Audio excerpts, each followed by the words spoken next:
bantuan hukum kepada Pak FB setelah saat ini. Memang tadi sedianya kita rapat, kami berpikir rapat tadi cuma menyita waktu 1,5 jam, ternyata sampai 3 jam itu pun belum selesai.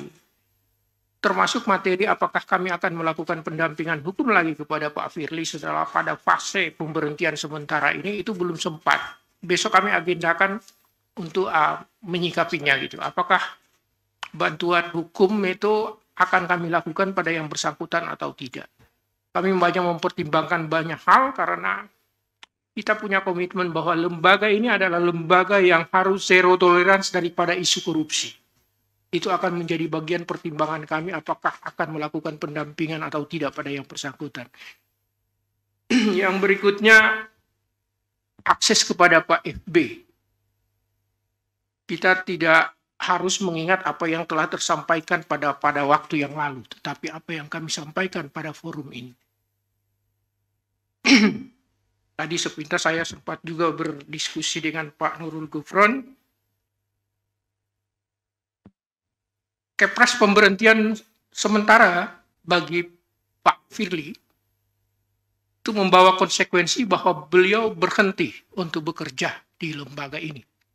Sementara aktivitas perkantoran tidak perlu dilaksanakan oleh yang bersangkutan di kantor ini. Kedatangan beliau di kantor ini cukup sebagai kami perlakukan sebagai tamu undangan dan sebagainya. Terlebih lagi bahwa tadi laporan Setpim kepada kami barang-barang inventarisir lain barangkali dari yang bersangkutan masih ada di ruangan yang bersangkutan.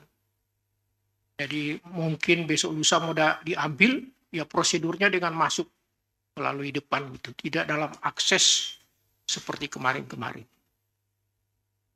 Itu menyangkut apakah kami masih memberikan akses, kami katakan seperti itu. Tidak perlu dibahas apakah pimpinan sebelumnya menyatakan bisa jalan-jalan atau seperti apa. Lanjut yang terakhir barangkali ini mengenai kasus-kasus yang pernah ini mungkin Pak Gus Gufron lebih pas ini.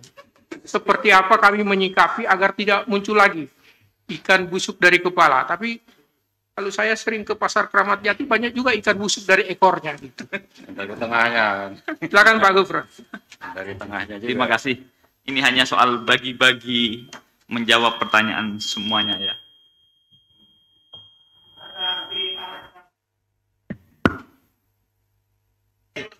Jadi begini.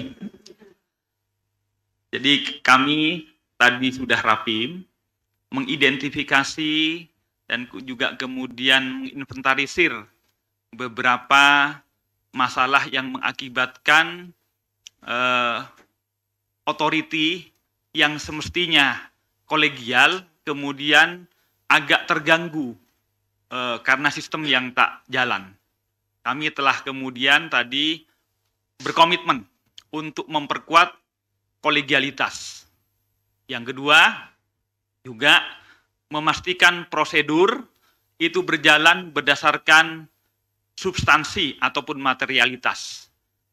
Proses-proses yang mengedepankan formalitas administrasi, kami mulai identifikasi untuk tidak lagi kemudian berubah menjadi prosedur yang sangat mengedepankan formalitas tersebut.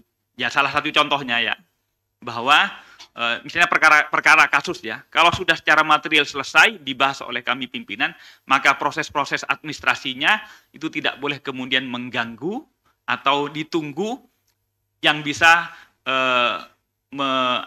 menghambat berjalannya proses tersebut.